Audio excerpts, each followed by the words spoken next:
Like Sam. Yeah, and this did some very significant damage. We saw multiple properties damaged, in some cases destroyed, trees down, trampolines flipped over. That was just one of many reports, right? I mean, these storms can turn ordinary things into projectiles. In terms of peak winds, path length and width, and the start and end time, we don't have all those details just yet from the National Weather Service, but they're just letting us know they are confirming our second tornado from yesterday's storms started in Avon Lake. That's where it initially touched down, and then this storm lifted near Rocky River, where we also saw significant damage. We also have another confirmed tornado.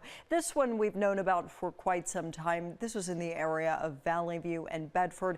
Again, specifics have not yet been released from the National Weather Service, but we will let you know when we have that information. Here's first alert Doppler this time yesterday. So this is a loop from basically 2 o'clock in the afternoon until now. There's all your severe storms, with the worst of the weather basically stretching from Lorain County through Cuyahoga, Summit, Geauga, Portage County, and then out into Trumbull County. Now Lake County, Ashtabula County, and areas to the south also experienced thunderstorms, but some of our most widespread damage reports were farther north. Right now it's obviously much quieter outside. Temperatures in weather news as we come into our weather segment, and Tiff just touched on this a moment ago.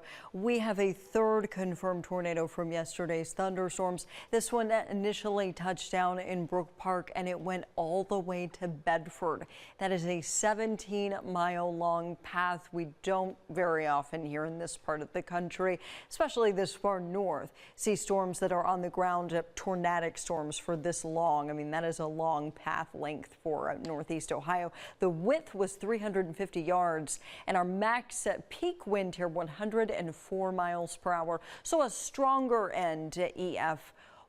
To be an EF2, it would need 111 mile per hour winds. So we weren't too far off as far as a start time and an end time. Again, this is just coming in, so I don't have that information just yet. We also have the second confirmed tornado of the day from yesterday's storms, Avon Lake, and then there was the other one, Valley View, Bedford area. Still waiting on specifics with that one. Here's a loop of the Avon Lake to Rocky River tornado. I mean, it's really fast here. We were tracking these storms live on the air yesterday.